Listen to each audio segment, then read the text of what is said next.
Everyone, সবাই কেমন আছেন? আজকে আমি চলে এসেছি দেশীয় পণ্য বাণিজ্য মেলা।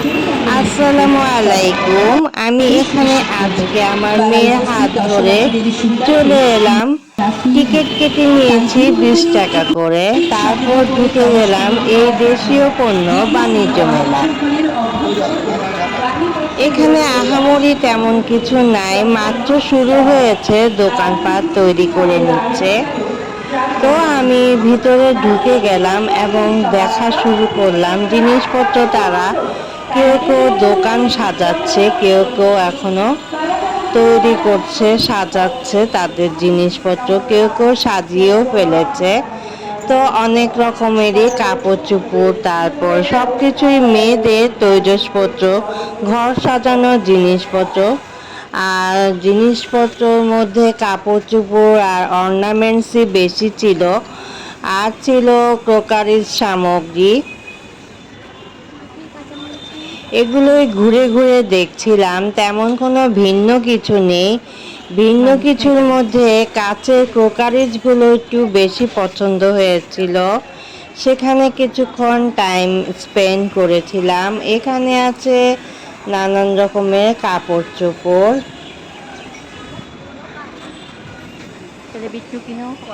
আর তো আছে ঘর সাজানো তৈজসপত্র, বিভিন্ন রকমেরই জিনিস আছে, দেখতে ভালোই লাগে। ঘুরে ঘুরে তাই দেখছিলাম। মেলায় জিনিসের দাম সস্তা হওয়া উচিত, কিন্তু এখানে দেখা যায় বিপরীত। যেটাই দেখা হয় সেটারই দাম তারা একটু বেশি চেয়ে বসে। কেন বেশি চেয়ে বসে জানি না।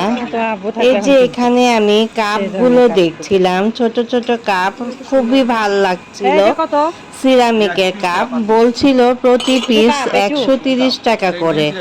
যখন আমি চয়েস করে তার কাছে নিয়ে গেলাম যে আমাকে এই কাপটি দেন, তখন তারা বলছিল যে এগুলি সেট সেট ছাড়া দেওয়া যাবে না। অথচ বললো এক কথা, এখন বলছে আরেক কথা। বলেছিল প্রতি পিস 130 টাকা, যেটাই নেন। এখন আমি যখন পছন্দ করলাম অনেক দেখে টেকে, তখন বলতেছে দেওয়া যাবে না, এগুলা সেট, সিঙ্গেল নেওয়া যাবে না। তো আর কি করা, মন খারাপ করে সামনে এগিয়ে গেলাম। ওরা যখন দিবে না বলছে, তখন ওই দোকান থেকে বের হয়ে গেলাম। তারপরে অন্যান্য কিছু দেখছিলাম। এই কাপটাও ভাল লাগতেছিল, ট্রান্সপারেন্ট, কিন্তু এটাও সেট নেওয়া লাগবে, সিঙ্গেল বেচবে না, কেউই সিঙ্গেল বেচবে না। তো আর কি করা, এখানে চুড়িগুলা দেখছিলাম, অনেক সুন্দর চুড়ি, একদম কাচের চুড়ি, আসলে কিন্তু কাচের না, মানে দেখা যাচ্ছে কাচের মতো চুড়ি, কিন্তু কাচের না। আবার এই সাইডের চুড়িগুলো ছিল কাচের।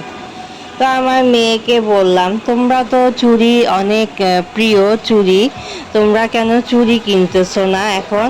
ওরা বলতেছে ওদের অনেক চুড়ি হয়ে গিয়েছে, চুড়ি কিনতে হলে আগে চুড়ির স্ট্যান্ড কিনতে হবে, তারপর চুড়ি। তো আমি বললাম বাহ, অনেক চুড়ি হয়ে গেছে। তারা আজকে আর চুড়ি চুড়ি কিনে নেয়, শুধু দেখেছে।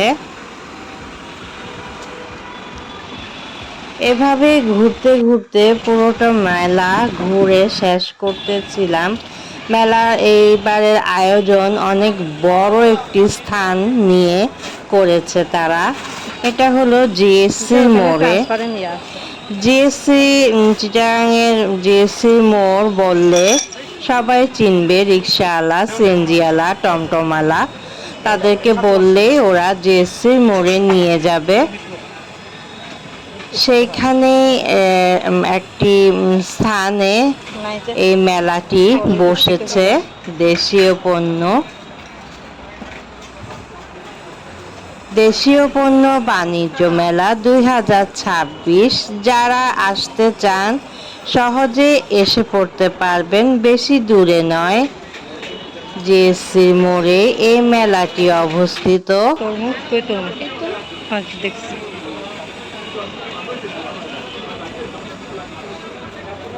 মেলায় অনেক কিছুই আছে, সুন্দর সুন্দর সব মানে মেয়েদের জিনিসপত্র, চুলে ক্লিপ, তারপরে হেয়ার ব্যান্ড, চুড়ি, কানের দুল, আংটি, কোনো কিছুর অভাব নেই, কিন্তু দামটা একটু চওড়া। যারা কিনতে চান, ঘুরতে চান, তারা অনায়াসে এখানে চলে আসতে পারেন, আপনার পছন্দের জিনিসটা বেছে নিতে পারেন। মেলাটি চলবে সম্ভবত আগস্টের 24 তারিখ পর্যন্ত। এই মেলাটি 1 মাস ব্যাপী চলবে। এখানে ভিতরেও মেলা করেছে, দোকান দিয়েছে। আগে শুধু বাহিরে মাঠেই হতো, এখন ভিতরেও স্টল দিয়েছে, এজন্যই মনে হয় পণ্যের দাম বেশি বেড়ে গিয়েছে। তো আগের থেকে অনেক বিশাল করে এই মেলাটি বসিয়েছে। বিস্তৃত এই মেলায় অনেক কিছুই পাওয়া যাচ্ছে। এখানে সবজি কাটার দিয়ে সবজি কেটে দেখাচ্ছে।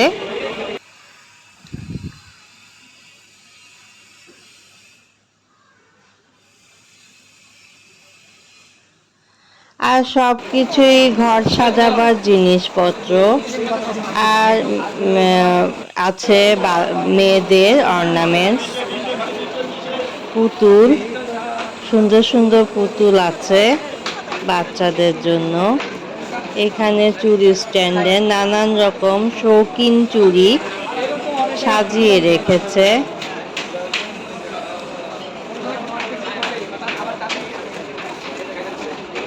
এই মেলায় সব কিছুই আছে, নাই এমন কিছু যে তা সব কিছুই পাওয়া যায়। একবার ঘুরে আসতে পারেন, মেলাটি আপনাদের কাছে ভালোই লাগবে। সকাল 10টা থেকে রাত 10টা পর্যন্ত এই মেলাটি চলবে। মাত্রই মেলাটি শুরু হয়েছে, তাই লোকজনের ভিড় তেমন ছিল না। আমরা এই রাস্তায় একটি কাজের জন্য এসেছিলাম, তো সেই কাজের মধ্যে দেখতে পেলাম মেলাটি বসেছে, তাই আমরা এই মেলায় ঢুকে পড়েছি। এইখানে এই যে বাচ্চাদের জন্য জিনিসপত্র এনেছে, তারা গুছাচ্ছে, ফিটিং করতেছে, এখনো শুরু করেনি। বাচ্চাদের ট্রেন গাড়ি, দোলনা, লাফানোর জিনিসপত্র সব কিছু। আমি এখানে 2টি ক্লিপ পছন্দ করেছি, আমার ক্লিপ শুধু ভেঙে যায়, এই আর কি। আর তো রয়েছে নানান রকম জিনিসপত্র, সেগুলোই আমি দেখছিলাম। তো আজকে ভিডিওটি একটু বড় হয়েছে, যেহেতু আমি ভিডিওটি ধারণ করেছিলাম, সময়টি আর দেখিনি, সবটাই তুলে ধরলাম। চট্টগ্রামবাসীদের জন্য এই মেলাটি একটি সুবর্ণ সুযোগ, তারা অবশ্যই ঘুরে আসতে পারেন, ভালো লাগবে নিশ্চয়ই। আমার ভিডিওটি কেমন লাগলো অবশ্যই ছোট্ট একটি মন্তব্য করতে ভুলবেন না যেন। ততক্ষণ পর্যন্ত সবাই সুস্থ, শরীর সালামত এবং নিরাপদ থাকবেন, আর আমার সাথেই থাকবেন, আমাকে সাপোর্ট করে যাবেন। আল্লাহ হাফেজ, টাটা।